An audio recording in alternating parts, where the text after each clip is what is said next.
On this week's episode, we are going to discuss how others perceive us. We're also going to discuss how we perceive ourselves. It might get a little personal. Ooh. Yeah, so stick around.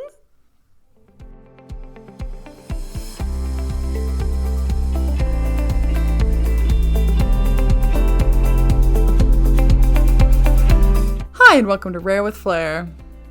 The podcast where two best friends with the same rare disease are living our best lives. I'm your host, Casey. And I'm your host, Cassandra. It's fall now. Oh, Cass. Oh, it's Cass. fall now. Just you took the words out of my mouth. It is fall now. I know. There are leaves on the ground. When I walk Rupert now outside, Crunch, we are crunch. crunching. We are crunching. And Rupert I don't know if Romana loves this. Rupert loves peeing in a pile of leaves, just to say it bluntly. It's so funny. So He loves it. I don't know how she feels about that specifically, about peeing in a pile of leaves, but I do know she doesn't care about leaves. We have in the past, I've been visited my parents and they have, more property because I live in a condo. They've raked up leaves, and our pet dog used to jump in them and run around and roll in the leaves. She doesn't care. She doesn't know what to do. Care. She's so funny and weird. I love her so much. At one point, we did this in also 2020 when there was nothing else to do. So I picked her up. She's 55 pounds, so she's not small, but I picked her up and I kind of lightly chucked her in a pile of leaves. And she was like, "What are you doing?" Oh my god. She's like, "Mom, help." She did not care. That's so funny. That's so funny. Yeah, I guess I don't really mean a pile, but okay, when you're walking in the neighborhood and there's you're walking near the curb, because I don't have sidewalks, so I walk on the street right at the curb. There are a bunch of leaves right there all the time, on the walkway. So that's kind of what I mean when I say he likes to kind of get on top of the leaves, and but I don't know how he would act in an actual pile. I have not tried that with him. You should, and then report back. I want to know. Okay. Maybe he'll like it. Do you have any life updates? Anything that's been going on you want to share with the class? Well, I do. You do. I do. You do. So I was asking. It was rhetorical. I know you know. All right. Yeah. So I have a small announcement, and it probably doesn't matter to anyone who isn't local, which is I feel like most of our listeners. Small. Did you just say small announcement? I would like you to retract that now. I have an announcement. Thank you. I would call it large. I would call it significant. So, y'all know I like to bake, right? I am selling tartlets at a coffee shop. They're mini tarts, and I sell them to a coffee shop, and never mind that I know the people that worked there. I don't think that truly matters. Truly, they want to buy my baked goods, and so do customers, because I just did it for the first time. I made some raspberry tartlets. I gave them a dozen, because I didn't know, I thought, I would hope they would sell well, but I wasn't super positive. It's closer to a campus, so I didn't really know if, I don't know, I didn't know if they would catch on, right? So It's been 2 days, and they are all gone, so I have to go make more. I'm dying. I just think this is such a main character in a rom-com in autumn. I can't get over it. I feel so cool by association that my bestie is selling her baked goods in a coffee shop little window, the little pastry case, the little pastry case, and that you sold out. You sold out your pastries. I'm tartlets. Honestly honored that people would pay money for the food that I make. Not that I think it's bad, but it's just that thing. Because I'll make food for people as a token of love and appreciation. But people would pay for food that I made, Not that I think it's bad, but it's just like, wow, this is like a step up. It's kind of wild. It's amazing. Yeah. I'm so excited and about it. There's always the danger when you have a hobby that if you like try to monetize it, I'm not necessarily doing this for like financial gain. I just want to bake a lot, and this allows me to bake a lot and not have to just have endless dessert in my house.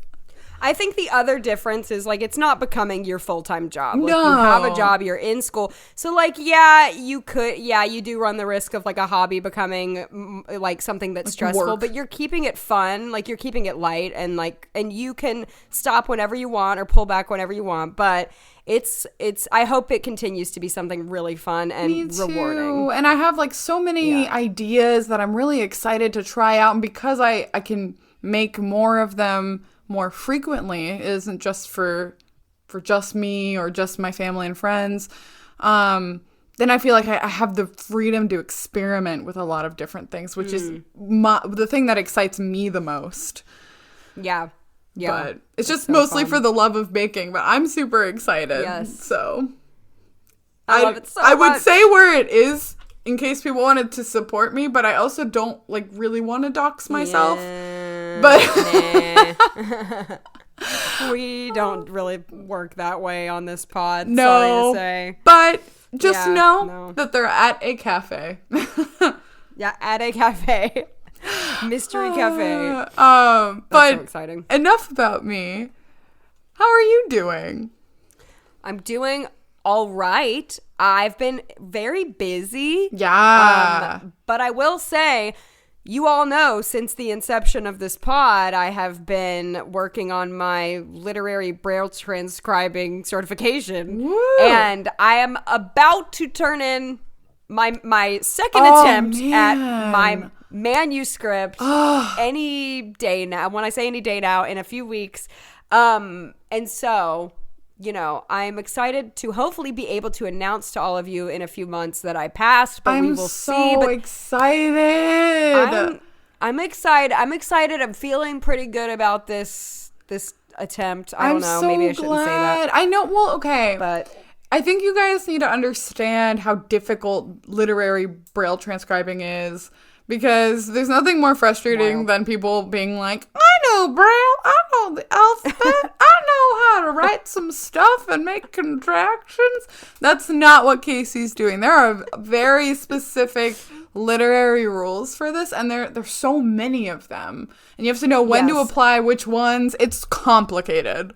It's complicated. And I will say, knowing Braille is a great skill anyway, and you should pat yourself on the back for knowing it. But this is like the Library of Congress, and they're not playing. They are not. And I get it. This is like professional level Braille.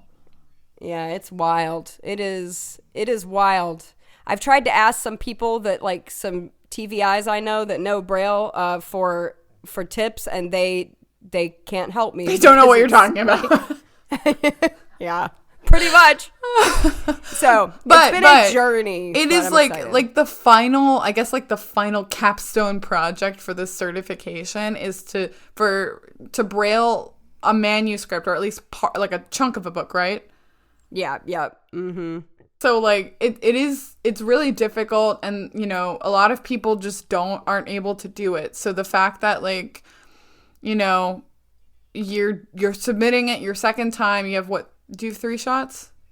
I think so. Okay. 3 attempts. Okay. Yeah, hopefully I don't have to get there. But I hope so. I really, really hope so. Because it takes, like, every new attempt, you have to do a different part of the book.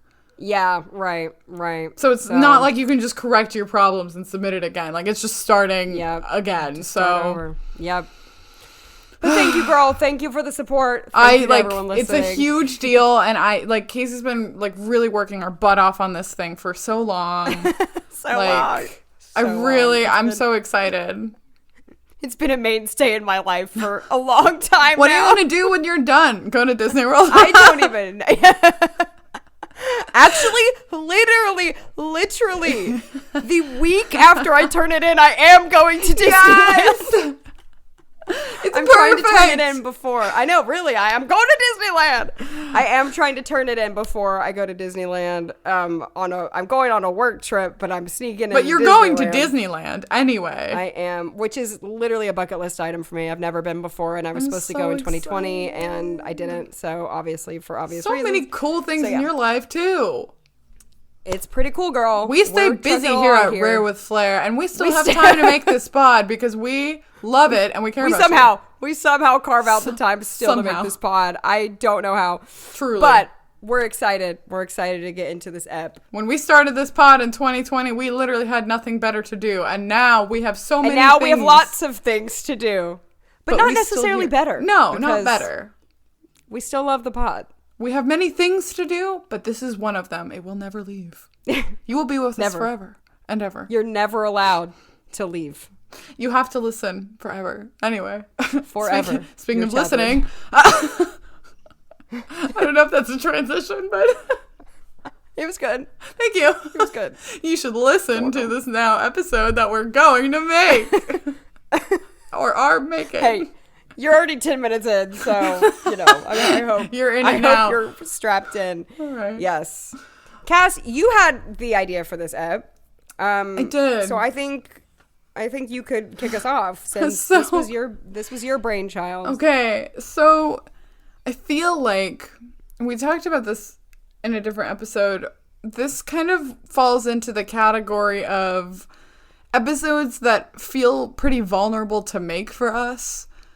But I think will end up being really good / a therapy session for us, maybe, that we end up learning a lot about ourselves when we do episodes like this. But basically, we're like you heard in the intro, we're trying to understand how others perceive us. And of course, this is heavily biased. But, like, it's hard to go through life with a disability. I mean, full stop there. But, like, it's hard to go through life with a disability sometimes. But it's also hard to know how people think about you as you go through your day-to-day life. You know, it's strange. And there's a lot of preconceived notions of what people with disabilities are, and a lot of what our lives feel like is trying to prove ourselves in a way that, like, we live fulfilling lives because we do. But yeah, I mean, it's hard to know what people think, but this is gonna be like our best attempt at what we think others think about us. Yeah, and on the flip side, how we perceive ourselves and how we perceive other people with our own disability as well. So yeah, it's going to get a little deep. Yeah. It's going to get a little... I think these are the kind of things you do think about subconsciously, but you don't actually sit down and, like, deconstruct. Or maybe they're the thoughts usually that, like, keep you from falling asleep, where you're like, do people, like, when I did, like that... When you're falling asleep, you're like, oh, you think about some of the weird stuff you did that day. You're like, do you feel like people thought I was weird when I did that? I don't know. Right. Yeah. So how do you, I guess, like, to begin, how do we even break this open? How do you feel like people perceive you? I feel like it's a hard question to answer because throughout our lives, we've gotten a lot of different responses to our disability. Mm-hmm. I think I've talked about this before, but I think it's one extreme or the other. Either they completely ignore it or it's all they see about you. Mm-hmm. Do you ever, so there's somebody I know that I don't really know her well enough to, like, call her a friend, but I just know her. Mm-hmm. And she has something about her life. It's not a disability. I don't know how to even say this. Like, she went through something pretty big. Mm-hmm. And when I, like, see her, I usually, like, that's one of the first things I think about. And I kind of hate that. It was like a tragic thing she went through. I'm trying to, like, describe it without describing it. Right. You know? But, like, sometimes when I see her posts and stuff, I kind of like think about that, and I kind of hate that. I know. Because I want to separate her from that thing. But since I don't know her that well, and we're not like on a super friendly level, it's hard sometimes. And I've thought about that in terms of my disability before. I feel like my close friends don't see it as much. Right. Because they know like you as a person.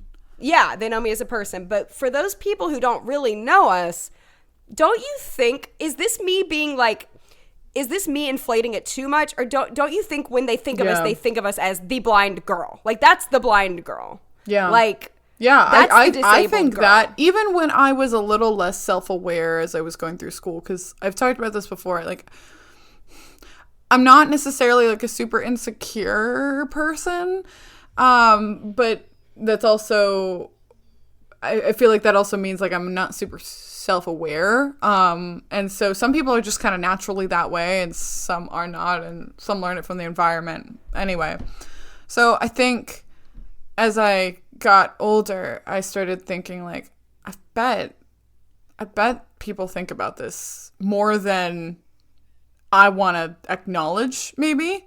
Yeah. And I remember kind of feeling that even in high school, where I feel like, you know, I didn't use any tools in high school necessarily, like mobility tools. I didn't use a cane when I was walking around at school, and obviously I didn't have a guide dog, and so I'm like, did people really know that about me? But, you know, I had my face close to the paper like all the time. So they kind of had to know that about me. And they somehow do. Like, have you had that? I have that experience a lot where I'll meet someone I don't know, but it's like a mutual friend, and they already know I'm blind before I tell them. Which makes me think that the friend that you had that introduced you to the mutual was that they like led with that. Oh, by the way, she's blind. Yeah. Yeah, there was a guy in college that I did not know, and my roommate Audrey, shout out to Audrey, who's still my friend. Audrey told me that she met this guy, and she mentioned me in conversation, like my friend Casey, and he said, "Oh, your blind roommate?" And I had never met him. You know, I literally had never met this guy. And I can't, you know, I know that you're still friends with your friend Audrey. Like, I can't blame her for that, because I almost feel like maybe in the same position, I might do the same thing, because I guess to some extent. No, but I don't even think she's the one. Like, she didn't even tell him. Like, she just mentioned me. And that's what I'm saying. You weren't like a cane user in college, were you? No. So she didn't even. No, that's the thing. Like, she has no idea how he even found out. Like, she just said, my friend Casey's coming with me. Wow. And he said, "Oh, your blind roommate?" Like, somebody out. Like, I still to this day don't know how he, like. That's so strange. Yeah, I know. Right. Because then, like, I don't know. Because then I think people then maybe if they know that somehow from somewhere, whether someone tells them or they find out some other way, like that guy, I feel like maybe it's like to prepare them so that like if they see you like, you know, holding your phone up to your face, they're not like, "Oh, what's that?" Like, I don't know. Yeah. Or maybe that's our perception. But that's like the fact that he said that too. I'm like, oh, that's my main identifier. Yeah, I'm blind. I'm like, the blind roommate. And do you ever feel like we don't help ourselves out though because we post stuff online? Right, and then that's part. You know, when we talked about our like online advocacy and just our kind of our advocacy journey a few episodes back, which well, it's been a few months, but still, I really liked that episode. And yeah, I mean, that is kind of part of the reason I stopped doing it as much, because as I moved into different circles too, I was like, you know, I don't know if they like these new people that are following me that don't know me at all except through work, this activity, etc. I don't know if they really need to know my whole life story. Yeah. So then that's kind of part of the reason, because then suddenly they know all of this information about me. But like, you know, at the same time, it's like we talk about Case, like we meaning Case and I, we talk about this a lot to each other. There's really no getting around it, right? Like people will know that you have something wrong with you if you use a mobility tool, right? Like if you use a cane, they'll probably know you're blind. And like if you don't, then every time you have to read something, it's not like your eyes are going to magically work. You got to get close to it and see it. And then people are going to be like, oh, why are you doing that? Yeah. Even if they don't ask you, they'll think it. Right. And while we don't want it to be our main identifier, on the flip side of that coin, when people don't acknowledge it at all, then I don't feel seen. Like, I don't feel like they are acknowledging that part of me, and that's upsetting too. Mm-hmm. It's almost like they don't want to learn about you, right? Yeah. But right. if they start trying to ask too soon, it's like, ew, that's personal. What are you doing? It's hard to find a happy medium between the two. It really is. And you had brought this up to me before we started recording. One time I was using the restroom at a public place, and I did not have my cane with me. This is a story that, like, I feel like sparked this episode. Yeah, sparked this episode. I was using the restroom at a public place, and I didn't have my cane with me, and this woman was, like, really being overly helpful, like helping me find the sink and like asking me if I knew where how to find the paper towels, and like treating me like I was blind, but it was really strange because I didn't have my cane. Mm-hmm. And I think the lady maybe like wasn't all there, like didn't really know what was going on, and it had nothing to do with the fact that I couldn't see. At least that's what I don't actually know. But it really, really, I've had other times like that where I haven't had my cane with me and someone is like extra nice to me. And I think if I had my cane, I would have thought bottom line, if I had my cane with me, I would have thought, oh, they're treating me so blind, or they're treating me so nice because I'm blind. But when I don't have it with me is when I realize, am I like making all this up in my head? Like, am I overdoing it in my head? And I think you and I can sometimes, because we use mobility tools a lot of the time, we can sometimes be over-aware or oversensitive to things like that. Oh, absolutely. That maybe have nothing to do, like it might have nothing to do with our blindness at all, but sometimes it does. Right. Sometimes it does. Right. And I'll say really quick too, like, this story is not to make anyone feel bad for me. No. But one time there was this guy who I thought had romantic interest in me because he was being very like attentive and helpful and just really like doing a lot of things for me. And I came to realize later, after nothing really happened, that I really do think he was just trying to be a good Samaritan and help the blind girl out. And it's hard to know. I think sometimes that's true and sometimes it's not. And it's so hard to know when it's real and when it's not. I think that, that's it. I think that's it. I had a thought related to that. I think, like, part of it is that because we do get that a lot. And I think that if we didn't have a disability, and if we weren't so used to this and kind of a little on the defensive, frankly, I feel I'm definitely on the defensive. I know that.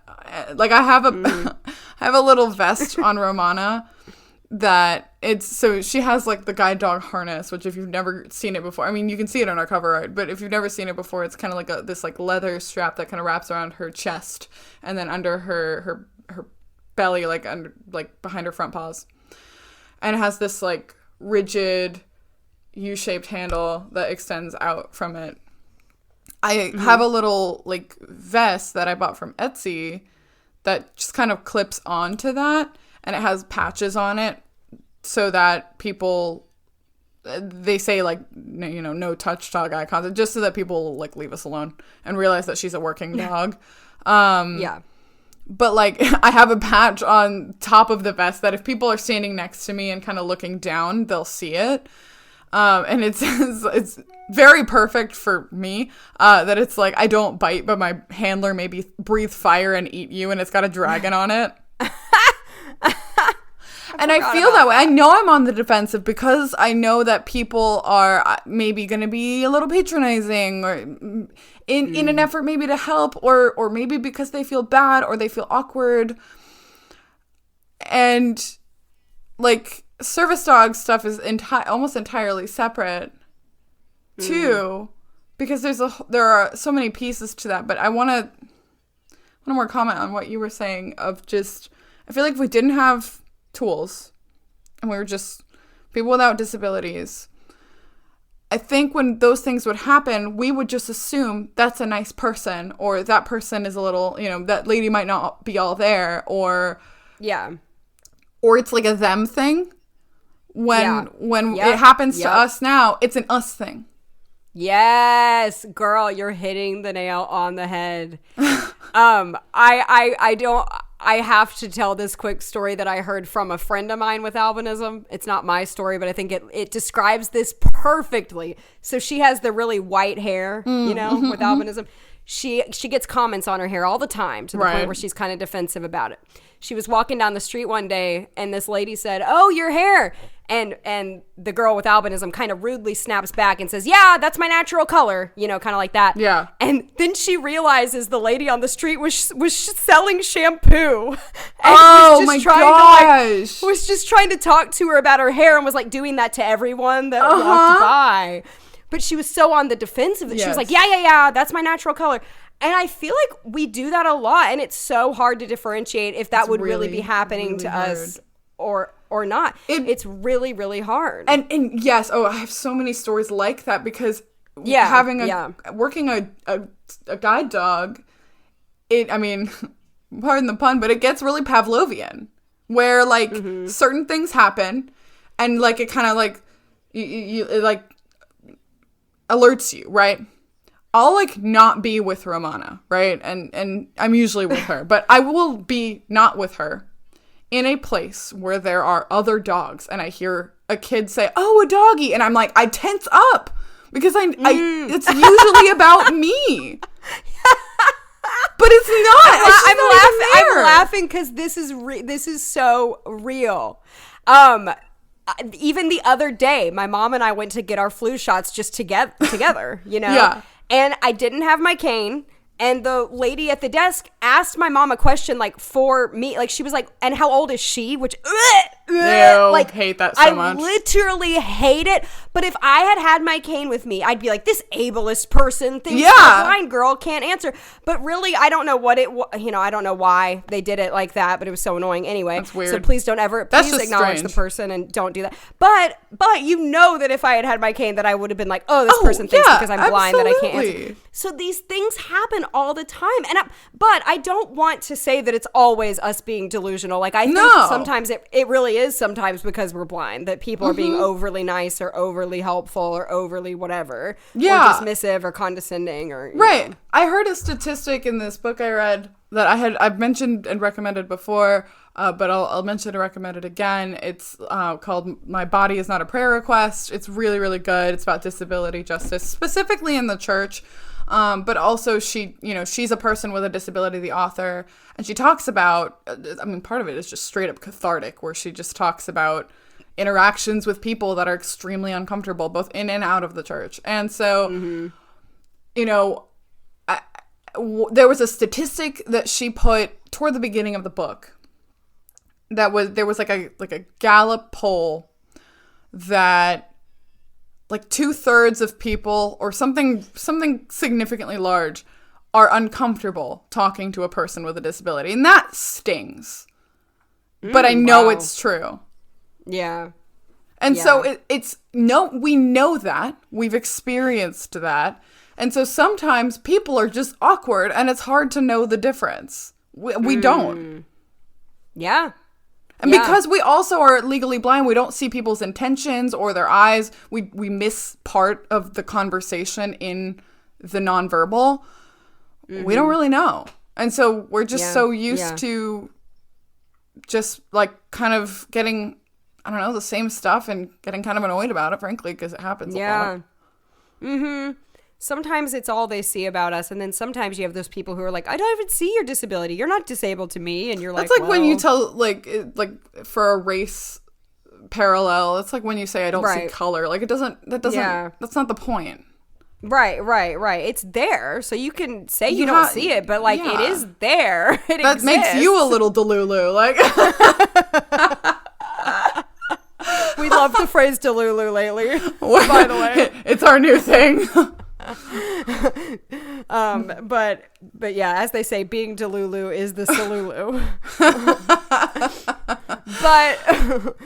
But yeah, I think either extreme is bad.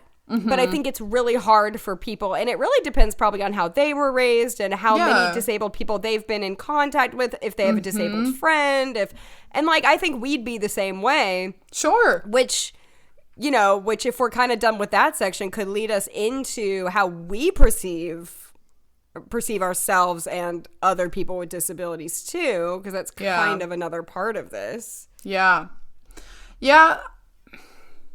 It for me, it totally swings both ways, because we've talked about this before, like our disabilities, plural, touch pretty much every aspect of our lives, considering we both have like the visual impairment, which is kind of the most obvious thing that affects our lives, and the thing that we make some of the most adaptive measures for, but with also health issues, I think that sometimes I feel like I'm just like a person. I heard someone else who's blind explain it really well. Like sometimes I just feel like Cassandra, right? And I'm just doing things and living my life and being a person and having thoughts, interests, hobbies. And then sometimes when a lot of things related to your various disabilities come up, you might have maybe weird interactions with people. You might have just a crap load of doctor's appointments. You might be going through something with your health. You might be like, I don't know, whatever it is. You might like just have a hard time finding a ride somewhere, or that, the whole loaded piece of not driving.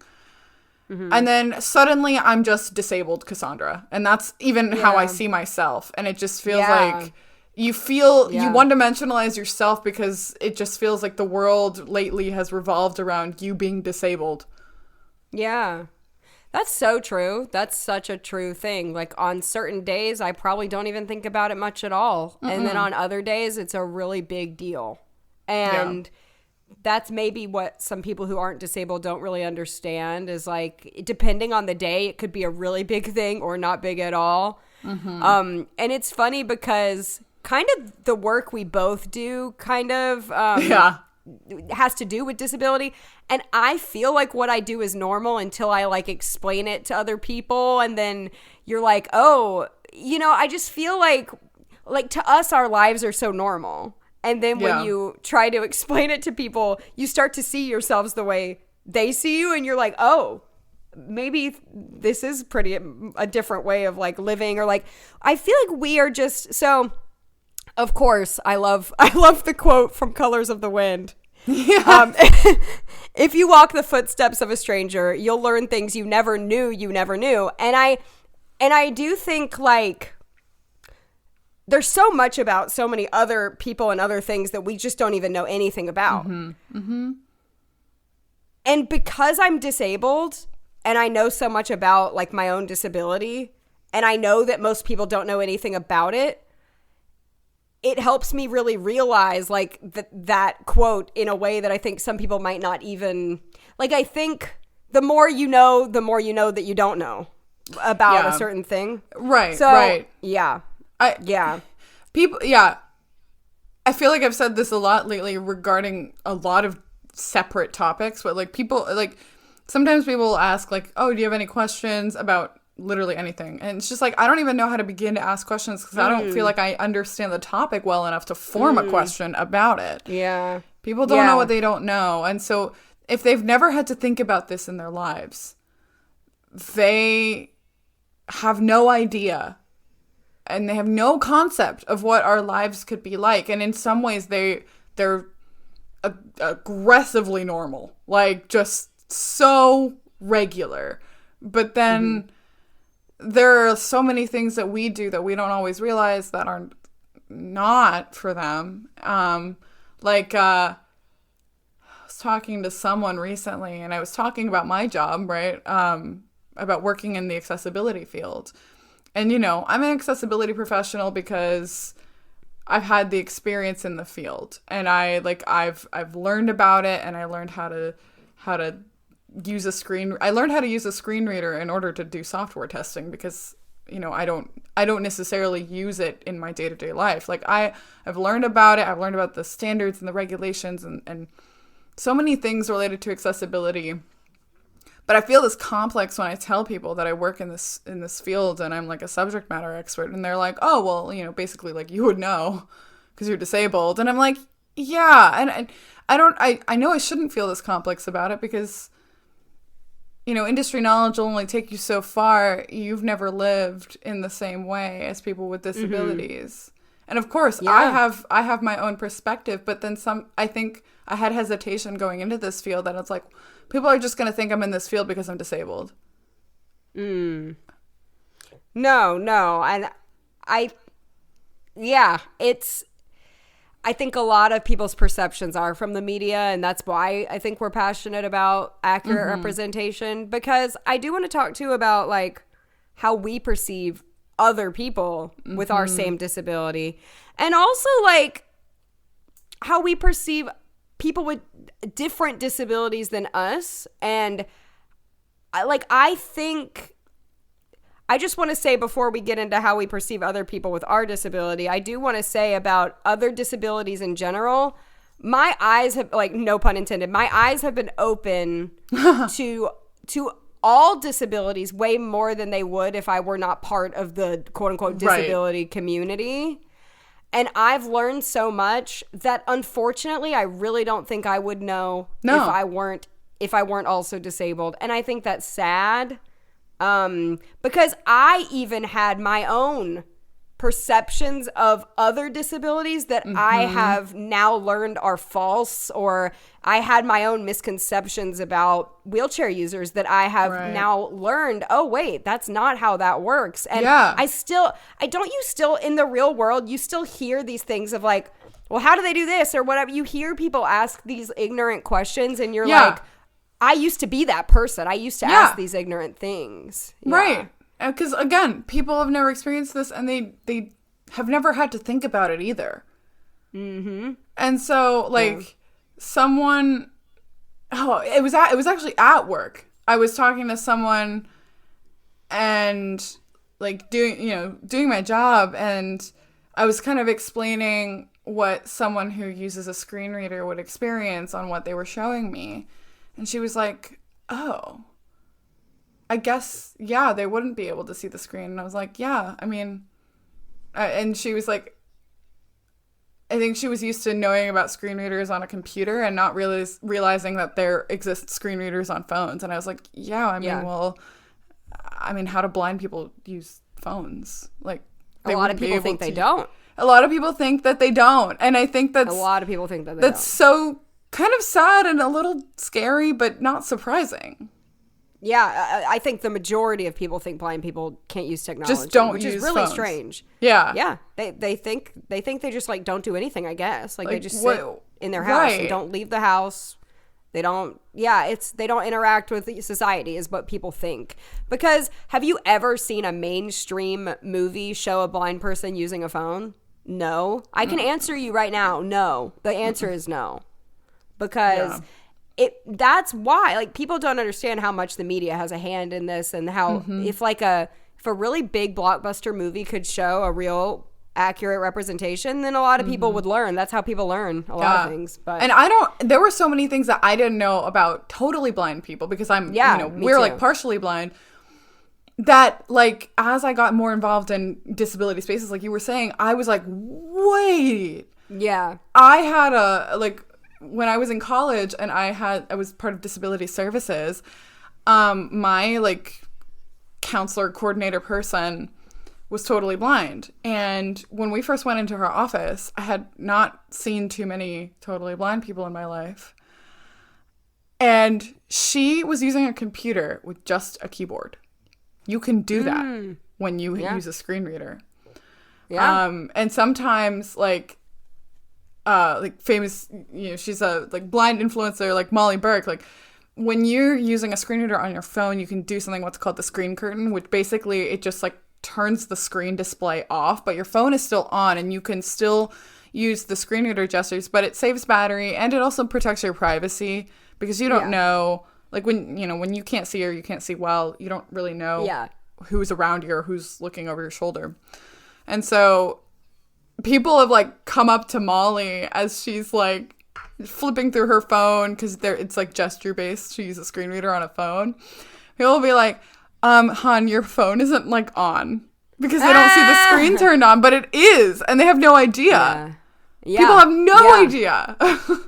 There's so much people don't know, and there's so much we probably still don't even know. Yeah. Yeah. It's really fascinating, and I think that's why it is really important that, even though we were saying earlier, like, we don't do ourselves favors by advocating online, because it might be what people think of first.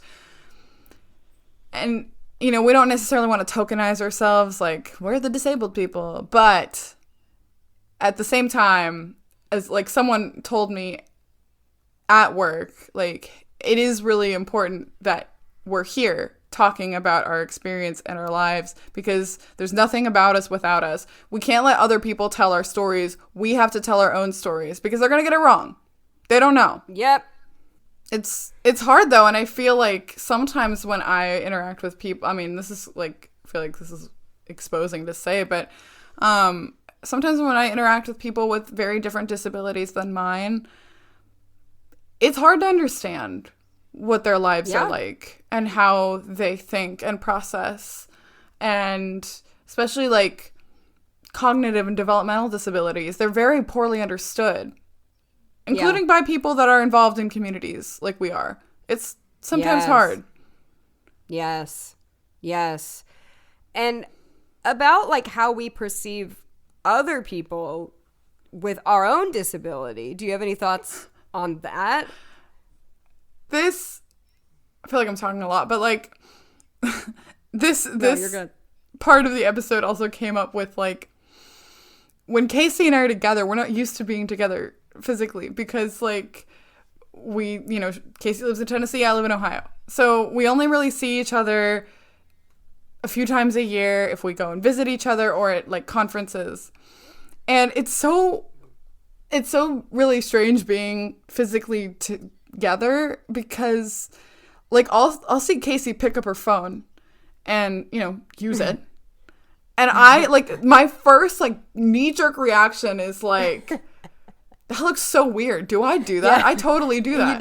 You do, because I think the same about you. I know. And not just you, but everybody with albinism that I know, when I see them use their phone, I'm like, it was like the first time you experience seeing someone use their phone the way you do, and you're like, is that how I look? I mean, we don't know how we look until we see someone else. Well, because we're just using our phones in a way that we can. Yeah. And it is like, it is different. And just seeing I kind of pay attention to like different mannerisms or eye contact or things like that with people with albinism too, when I'm around them. And they're all different. And, we really can't generalize here and say that everybody is the same and they act the same and they look the same. That's not true. No. But that's been like a super interesting thing too. Yeah. And I know that you're a pretty like, help me think of a word, because you're good at helping me think of words. When you notice things, what's that word? Observant? Observant. Yep. You're a pretty observant. I don't know if you know this about yourself or if you think this about yourself. I don't think that about myself. I think you are. You have told me before, like, this person moves their head a lot when they talk, or this person doesn't use eye contact as much, or this person does, or this person. You are kind of observant with people. And you know why? It's because my mom is observant, and I talk to her a lot, and she'll tell me those things about people. That's what it is. Yes, your mom is very observant. I'm so used to hearing that about her, and she'll tell me that because she knows that I don't see it. It's not her necessarily like I'm not trying to put my mom on blast. Like, she's not criticizing people. It's not in a critical way. No. It's literally just like an observation. Like, it's not critical. It's just like this person, like, and I think the reason we're observing it is because we're interested in how other people with albinism interact and what it looks like and what we might look like to other people. Like, right. And my mom will do that to me, and she always did that to me growing up. And I think when I was a teenager, I was like, oh, why is she telling me these things? And now as an adult, I'm honestly really glad, because I feel like I wouldn't realize these things about myself. So we as people with albinism are like so light sensitive, and I've talked about this in different occasions, but like when we're outside, like, we involuntarily react to the bright light, and like the albino squint face is rough. Like, we look angry. I've seen other people with albinism in photos, or like, you know, as they're standing outside, and I'm like, wow, they look pissed, frankly. And angry, I know I look like that. And or uncomfortable, constipated, in pain. Like, any variation of those feelings. It doesn't look like a normal person standing out in the sun. No, even with sunglasses on, I look kind of pain. We can't help it, and we can't help it. Because I am in pain. Yes, I am it does actually hurt. in pain. yeah, I am actually in pain. Yeah. And that's why people will tell me that I look like super, you know, that's my Instagram bio, not mad, just squinting, because I look mad when I'm outside. Yeah. And there's not much I can do about it. And so I try to be like a little more aware. Like, I try to, like, instead of, you know, like, frown, because I feel like part of the reaction, the natural reaction is kind of for us to frown a bit because it hurts. So I try to force myself into a smile so it looks more like I'm uncomfortable and less like I'm angry. Well, you know how sometimes when you smile, your eyes, like, kind of squint anyway? So maybe that's, like, you can just look like you're smiling really big all the time. All the time. The funniest part about this conversation is we're talking about how we perceive people with our disability when we can barely see well enough to even be able to perceive them. And even in those, like, fleeting glances that we can get, we still judge ourselves way harshly. Yeah. And, like, Casey and I were joking with each other, so I know that she feels this way. It's like, you know, when we see each other using our phones, we're like, well, gee, why would anyone want to be friends with me if that's what I'm doing all day? Like, and it's not fair. That's not how people really see us. And that part is in our heads. Right. Yeah. It is so funny. Confusing to have a disability. Like, because a lot of times when I'm with you, though, I really don't notice it. No. But then sometimes we'll be doing something, like, we'll be, like, baking together, and you just get really close to, like, the ingredients, or you do something, and I'm like, yep. Yeah, I do and that. I notice it. Yeah. I notice it when I'm with you, because we usually, if we are hanging out one-on-one especially, we are, like, close in proximity to each other. So, like, we can actually pick up on those things and see those things if we're, like, you know, hanging out one-on-one. So I notice it, and I think, wow, yeah, that's how I feel like and we talked about this when we've been together, but the other piece of that is, like, we forget, and then we start to have empathy for, like, the people around us, because we forget that each other has a visual impairment. We'll show each other things on our phone the way that we're used to doing it with sighted people, like, far from a distance. And obviously Casey can't see that. We have a podcast about it.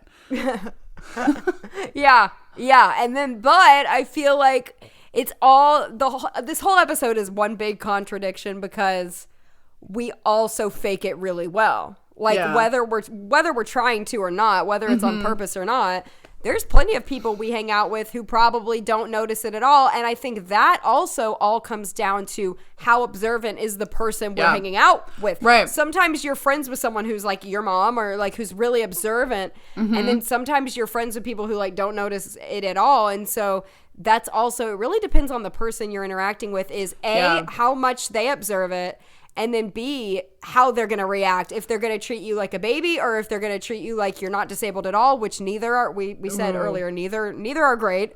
We don't want either of those things. I feel like that thought leads me into almost an entire topic of just how, like, the you don't look disabled thing. Because we have somewhat normal looking eyes, like, they aren't, you know, we've talked about this before, like, they're not clouded over or anything. And so I get that so often having a service dog. People are like, oh, are you training that dog? Oh, or, you know, they also, I mean, even though on her harness it says Guide Dogs for the Blind, people will, like, assume that she's for, an emotional support animal, or like something for like mental health or like anxiety. And I'm like, no, man, I'm blind. Like, I'm legally blind. Like, this is my dog. She's helping and she's working for me. But because we don't also present, and that, oh gosh, there's just so much to every layer we unpeel. I just think of something else, because like, so Lolo Spencer is another like disability activist online. She's a wheelchair user. She does these really good reels. I love them. Aimed at. I love them. I share them every time I see them on my story, because they're always just really well said. There was one that she did that was like, about like how people with disability, like society doesn't expect us as people with disabilities to like try, and like also with our appearance. So like when Case and I look cute because we enjoy it and we have fun with it, or, you know, like Molly Burke, who also doesn't, like, her eyes look fairly normal too. Yeah. People just don't expect us to do that because we're disabled and our lives must be sad. And arguably, it is the least expected from a blind person, because, you can't care about aesthetics or appearance at all. If you're blind, you can't see it. Like, someone in high school choir told me that once. They're like, you're blind, but you dress so good. Oh no. Oh no. And I don't think they expect it from anybody with any disability, because they think your life must suck, but especially blind people. They're like, how did you even put that outfit together? Right. You know? which is really, really wild. And yeah, you could say, well, y'all have low vision, but even Molly Burke, to mention her name again, like, basically medically completely blind, even though she has some light perception, but she like knows how to put an outfit together. So I mean, that's just not, it's not the case. Just because you can't see it doesn't mean you don't want to be perceived well by others. Like, you can still want society to look at your outfit and think it looks nice, even if you can't see it. Like, and like, there is some confidence with wearing an outfit that you feel fits you really well and highlights parts of your body that you like and want to show off, or like, just something that you adore. Even like texture clothes. Like, I'm wearing a crocheted sweater right now that I love because it's got really cute pattern, but it's also like texturally really satisfying, and I love that. Fashion can be accessible too. Mm-hmm. Yeah. So there's a lot of layers to this, but I think the bottom line is you're going to be perceived different by everybody, and even the way we perceive others, we need to still work on that and challenge our perception and challenge the way we think about people with disabilities. I think we all can do that. Even people with our same disability, we could challenge the way we think about that and try to just see people as people, but don't erase their disability from it entirely either, which is hard to do. I know, right? And we're learning.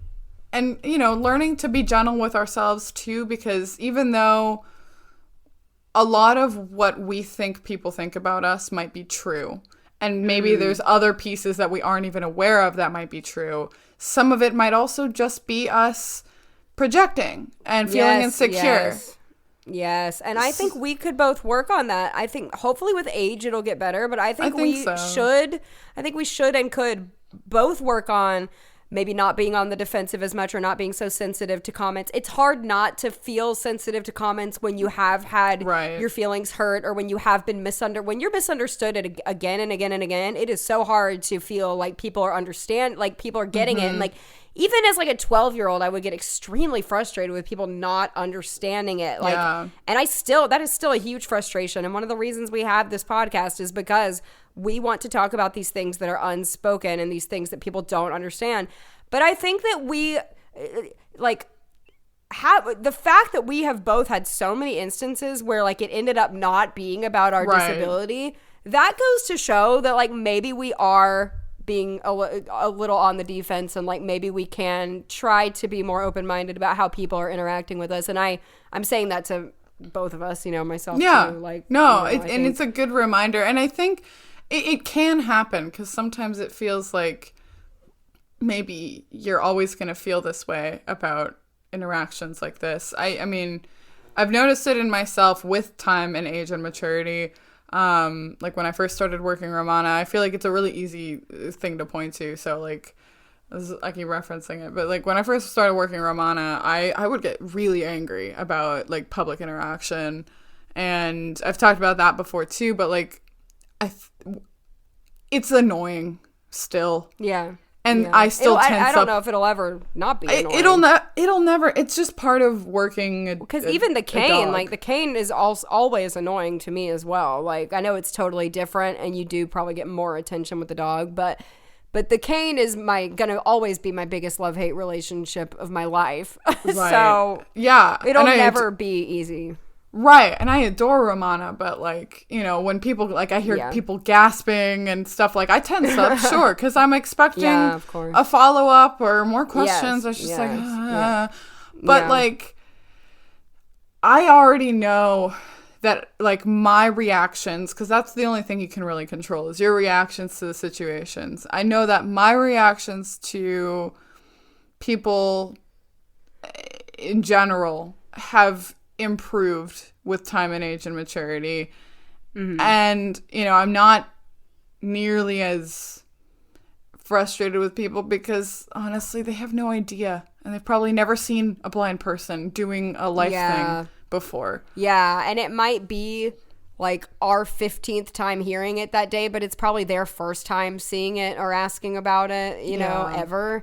And it is hard though. Like, you know, I definitely get on the defense when people start to ask me something and I think it's about my eyes or my cane or my whatever, and sometimes it ends up being totally like not about that at all. And that's, I mean, that's just such a funny, every time that happens, it's such a funny reminder of like, okay, it wasn't even about that. Like, it's okay. Yeah. Yeah. I know. It's such a contradiction living with a disability sometimes. And I don't know if this episode was enlightening or more confusing, but it just also, maybe just for our sake, it does feel good to feel like we are attempting to express something that feels very complicated and kind of is. Well, it's one of those things that we're never going to solve. Like, it's a complicated thing, and I think all we can do with this topic is just be real about how we feel. We're not going to solve the problem of it. And we're just acknowledging it. We're just acknowledging that it's here. It's real. This is a thing we deal with. And there's a lot of layers to it. Like you were saying, like peeling back, like so many layers. But yeah, like I think we did a good job at least scratching the surface of such a layered topic. So. And like you said, as a good call to action, something that we can all keep learning is just like keep trying to find other people with disabilities and like learn from them. People that are willing to put their stories out into the open online, learn from them, you know, like that's part of why they're doing it, is so that everybody could learn, because even people with albinism or people who are totally blind have varied experiences, just like humans do. Yeah, absolutely. Well. On that note. On that note. I'm just repeating everything you say. Sorry. Thanks for listening, everybody. And we'll see you in 2 weeks. Bye.